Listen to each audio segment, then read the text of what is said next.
What up, what up? Say so, G. Back with another topic, back with another video. So the title of this video is going to be, being unemployed for 9 months changed my life. So we're going to talk about it. So admin notes, thanks again to all the subscribers that have subscribed to my channel. I endeavor to keep pushing videos out to give you leverage to better sales. Let's get into it. So what do I say? Being unemployed for 9 months changed my life. So I know some folks that have been following my channel for some time now may say that was cap, but it's cap that I'm saying that I was unemployed for 9 months because, you know, they saw me in DC this past summer of 2025 and they're like, you know, Ace, you was working. You know what I'm saying? You wasn't unemployed for 9 months. Well, let me go ahead and explain to you guys what was going on, right? So, well, let me go back a little bit. I know some folks that's watching this video right now don't know me and they haven't seen me before. So I'm gonna give y'all a quick backdrop of what happened over the last, almost a year now.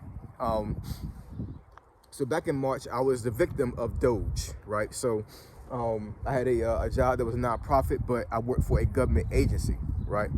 And when the government agency got defunded, my nonprofit got defunded. So the after effect of that was I got furloughed and was getting a paycheck all the way until I want to say mid-April, right? They had some reserves, and nobody knew how long it was going to be furloughed. You know, we definitely didn't think that the company was going to fold. You know what I'm saying? So we thought it was going to be a temporary thing. Actually, a nonprofit still exists, but it's like a skeleton crew right now. You know what I'm saying? Like, but they got their funding back to a certain degree. So maybe one day I may get back on that job. Who knows? You know what I'm saying? But for the time being, it's done, right? Anyways, fast forward a little bit. So I got furloughed in March. Around the end of May time frame, I was able to secure a gig job, right? And what I mean by that is that me being an IT person, right, I was able to find a job that was kind of like me being I guess a freelancer, a contractor, right?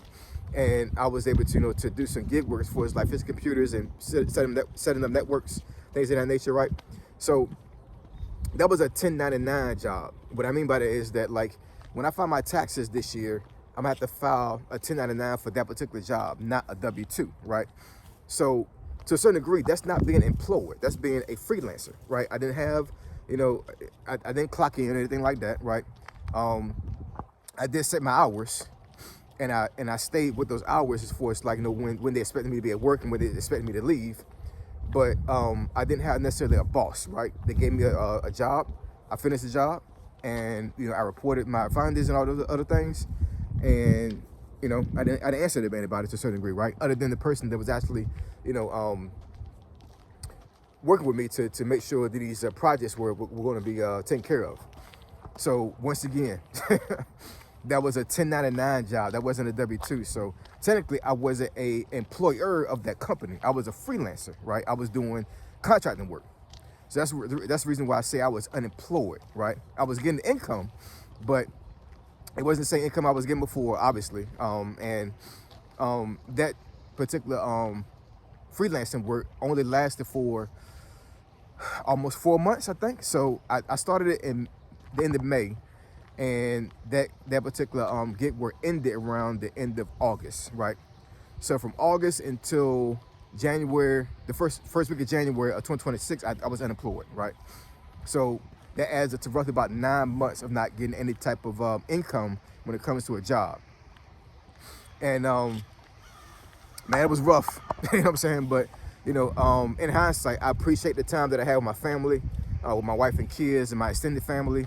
My mom, you know, all them folks or whatever, you know what I'm saying? It gave me a lot of time to be able to, you know, to see folks and do things that I wasn't able to do when I had a job. So I definitely appreciate the time that I had with them. But thank God for a job, you know what I'm saying? Thank God to be able to, you know, to provide provision monetarily for my family. And I still had residual income. I still had savings, still had passive income. And I actually made a video recently about savings. So one of the reasons why I was able to sustain myself to a certain degree and, you know, make sure everything was still paid up and, you know, not being in panic mode when it came to money was that, you know, even though the gig job was giving me barely half what I was making before, I still had savings to compensate, right? So to a certain degree, you know what I'm saying, outside of some changes that we had to do for us, you know, spending and being able to do things, my family's life didn't change that much, you know what I'm saying, after I got furloughed. Thank God, man. Woo, thank you, Jesus. I'm telling you, I'm pretty sure there's a lot of folks out there, and some folks I know personally, that their lives were upended when they got furloughed, terminated, fired, whatever the case may be, right? So it was a blessing. But one of the things I wanted to get across when it comes to this video is that one thing that I learned, and I mean, I kind of knew this to a certain degree anyway, but you know, having a W-2 job doesn't really build you wealth. You know what I'm saying? Here's what I mean by that. So, you know, having a W-2 job right now, I know it's not going to build a legacy for my family in the end, right? Even though I can put it into a 401k and I can have other retirement money that's coming in, you know, things of that nature, whatever. So when I retire, I don't have to work anymore. But, you know, I understand that, you know, I have to have something on the side to build in order to leave something for my family when I leave this earth, you know what I'm saying, and be with the Lord, be with Jesus. Because the Bible says that leave a legacy for your children's children. I'm just paraphrasing, right? And, you know, a lot of folks that's watching this video right now probably have this traditional 9-to-5 job with a 401k or 403b, and, you know, they got their retirement set up, so they have a certain amount of money they're going to have when they retire, plus Social Security, and, you know, hopefully that if the husband passed away or the wife passes away first, whoever passed away first, there's money left over, you know, to be able to sustain the other spouse or, you know, even for kids. But in actuality, how long do you think that retirement money is going to last, right? Is that retirement money that you got on for your 401k, is it going to last past your life? Is it going to last past your children's life? Is it going to last past your children's life, right? When I think about how money works and, you know, how my family dealt with money, right? Being personal here, I think personally that at my age, right, with me not having a father anymore, because my father passed away a long time ago, decades ago, right, and other folks in my family that passed away, why was there not anything left for me to, you know, to use, to transfer over to my kids and so forth, right?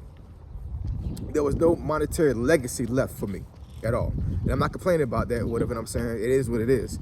I want to make sure that I do that. I don't do the same thing. I do something for my kids and my kids' kids and my kids' kids' kids. You know what I'm saying? So, you know, when I'm long gone, you know, 100 years from now, or 200 years from now, right? They able to say that, you know, that Uncle Ace or Granddaddy Ace, you know what I'm saying, left something for me, right? And I was able to use that. Listen, man. So I'm not too far from Charlottesville, Virginia, right? Charlottesville is home to University of Virginia, and there are 2 back roads that I use sometimes to get to Charlottesville from where I live at here in Virginia. And one of those back roads takes me down a long path. I think it takes me like 18 to 20 minutes to get off of this road into the main road. But on this road that I go on, there are plantations all the way down this road, man. You know what I'm saying? I mean, like estates where like all these plantations have the last name of the family that owns it, and we're talking like no less than 30 acres. A lot of them are like 100 acres. Like, it's huge, right? And I know some of these folks, right? And some of these folks are spending money from slavery time, respectfully. You know what I'm saying? You know, these folks are my friends. You know what I'm saying? They're real cool. But, you know, they never had to work at all. You know what I'm saying? Like, they're able to, they understood how the investment works or whatever. You know what I'm saying? I mean, some of them went to college and some of them did get a W-2 job. But for the most part, these folks never had to worry about money. Ever. You know what I'm saying? From birth. They were born into wealth, right?